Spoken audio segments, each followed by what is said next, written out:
गुरुदेव भगवान की जय। प्यारे कृष्ण कन्हैया लाल की जय। श्रीमद् वाल्मीकि रामायण उत्तरकांड चल रहा है, द्वितीय खंड का, और आज है अष्टादशः सर्गः।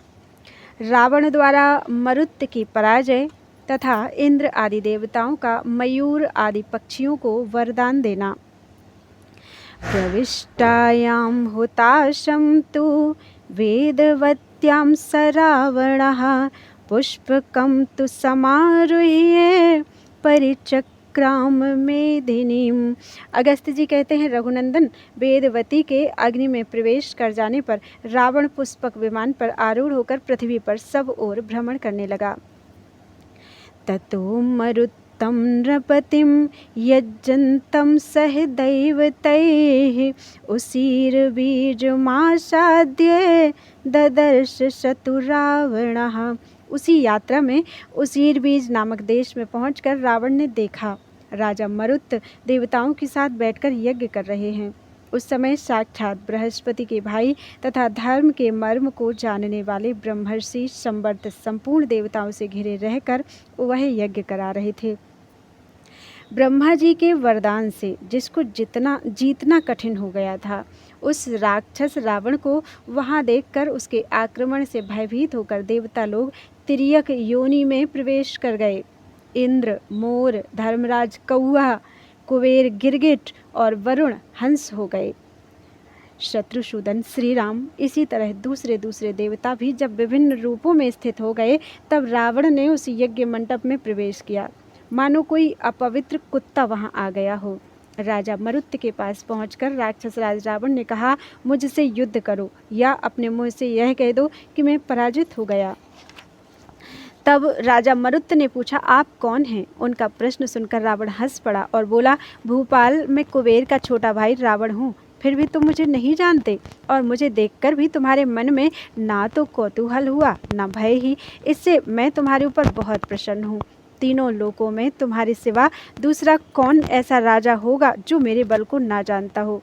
मैं वह रावण हूँ जिसने अपने भाई कुबेर को जीत कर यह विमान छीन लिया है। तब राजा मरुत ने रावण से कहा, तुम धन्य हो जिसने अपने बड़े भाई को रणभूमि में पराजित कर दिया। तुम्हारे जैसा स्पृहणीय पुरुष तीनों लोकों में दूसरा कोई नहीं है। तुमने पूर्व काल में किस शुद्ध धर्म का आचरण करके वर प्राप्त किया है? तुम स्वयं जो कुछ कह रहे हो, ऐसी बात मैंने पहले कभी नहीं सुनी है। दुर्बुद्धे, इस समय खड़े तो रहो, मेरे हाथ से जीवित बचकर नहीं जा सकोगे। आज अपने पैने बाणों से मारकर तुम्हें यमलोक पहुंचाए देता हूँ। तदनंतर राजा मरुत धनुष बाण लेकर बड़े रोष के साथ युद्ध के लिए निकले, परंतु महर्षि संवर्त ने उनका रास्ता रोक लिया। उन महर्षि ने महाराज मरुत से स्नेहपूर्वक कहा, राजन, यदि मेरी बात सुनना और उस पर ध्यान देना उचित समझो तो सुनो। तुम्हारे लिए युद्ध करना उचित नहीं है। यह माहेश्वर यज्ञ आरंभ किया गया है। यदि पूरा ना हुआ तो तुम्हारे समस्त कुल को दग्ध कर डालेगा। जो यज्ञ की दीक्षा ले चुका है, उसके लिए युद्ध का अवसर ही कहाँ है? यज्ञ दीक्षित पुरुष में क्रोध के लिए स्थान ही कहाँ है? युद्ध में किसकी विजय होगी, इस प्रश्न को लेकर सदा संशय ही बना रहता है। उधर वह राक्षस अत्यंत दुर्जय है। अपने आचार्य के इस कथन से पृथ्वीपति मरुत युद्ध से निवृत्त हो गए। उन्होंने धनुष बाण त्याग दिया और स्वस्थ भाव से वे यज्ञ के लिए उन्मुख हो गए। तब उन्हें पराजित हुआ मानकर सुख ने यह घोषणा कर दी कि महाराज रावण की विजय हुई, और वह बड़े हर्ष के साथ उच्च स्वर से सिंहनाद करने लगा।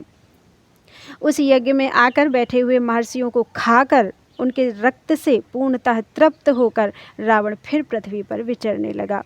रावण के चले जाने पर इंद्र सहित संपूर्ण देवता पुनः अपने स्वरूप में प्रकट होकर उन प्राणियों को, जिनके रूप में वे स्वयं प्रकट हुए थे, वरदान देते हुए बोले।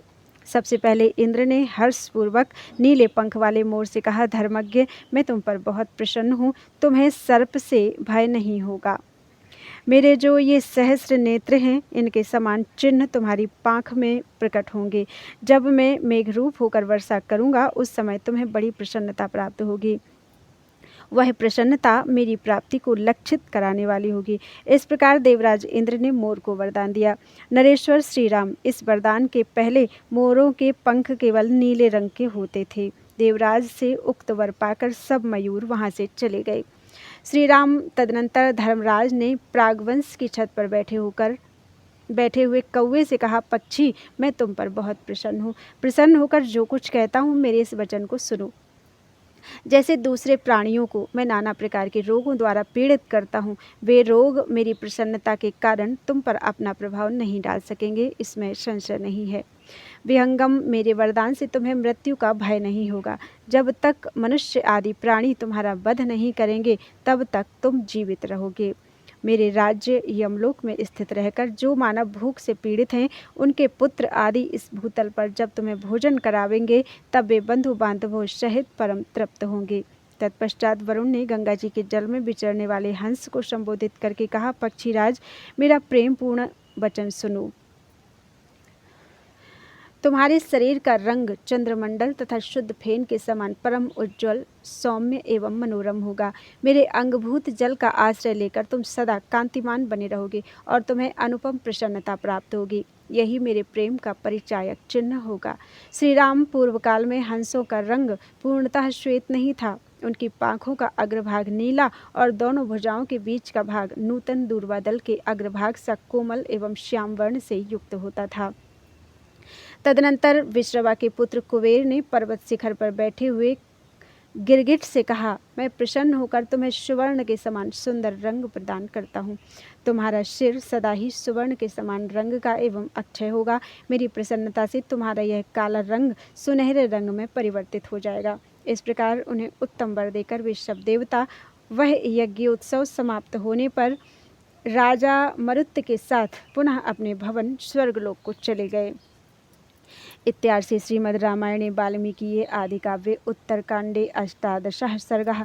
इस प्रकार से वाल्मीकि निर्मित आर्ष रामायण आदि काव्य के उत्तरकांड में 18वां सर्ग पूरा हुआ।